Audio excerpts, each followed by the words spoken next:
Magandang hapon po sa inyo lahat. Gabi, i-share ko po sa inyo ang kahoy na sinukuan. Kahoy na may cross. I-share ko po sa inyo ang orasyon nito at mga paggagamitan po. Orasyon sa kahoy na sinukuan.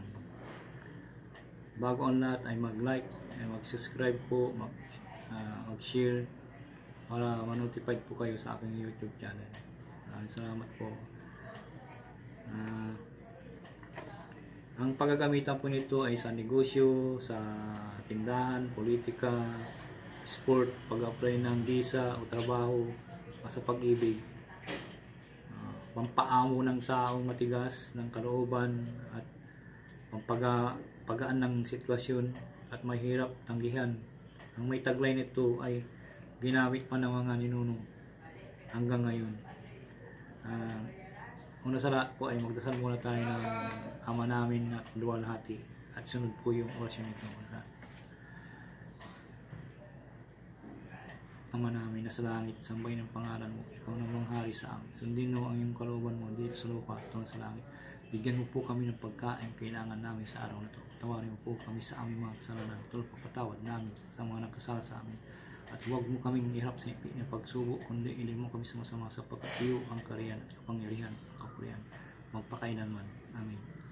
Luwalhati sa Ama at Anak ng Espiritu Santo, kaparan ng unang-una, ngayon, pakailanman, sa walang hanggan. Amin.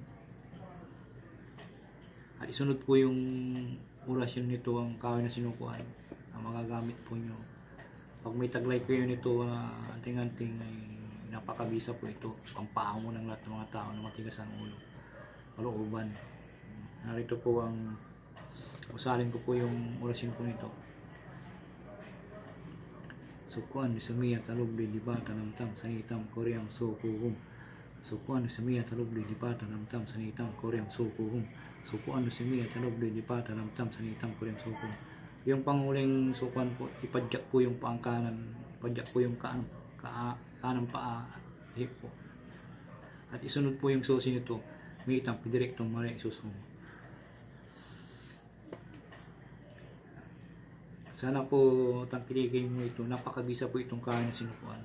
Nagagamit po sa negosyo, tindahan, politika, sport, pag-apply ng visa, o trabaho at pag-ibig. Sana po papaalala ko lang po sa inyo na ang mga kaalaman at orasyon sa channel na ito ay mabisa at subok na kaya iingatan niyo ito at huwag gagamitin sa kasamaan o hindi makahulugang bagay. Gamitin ito para makatulong sa kapwa. Sana po isubscribe niyo po, i-like and share para ma-notified kayo sa aking susunod na icon. Pindutin nyo rin po ang icon bell para ma-notified kayo sa aking susunod na video. Narito po yung orasyon ng kahoy na sinukuan.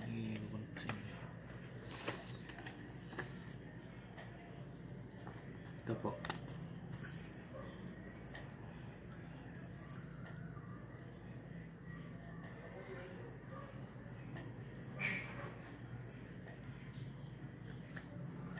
Huwag niyong kalimutan mag-subscribe, mag-like and share. Maraming salamat po.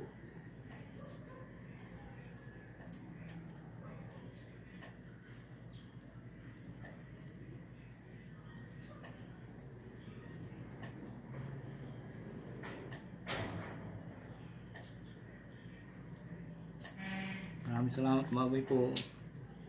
Peace po.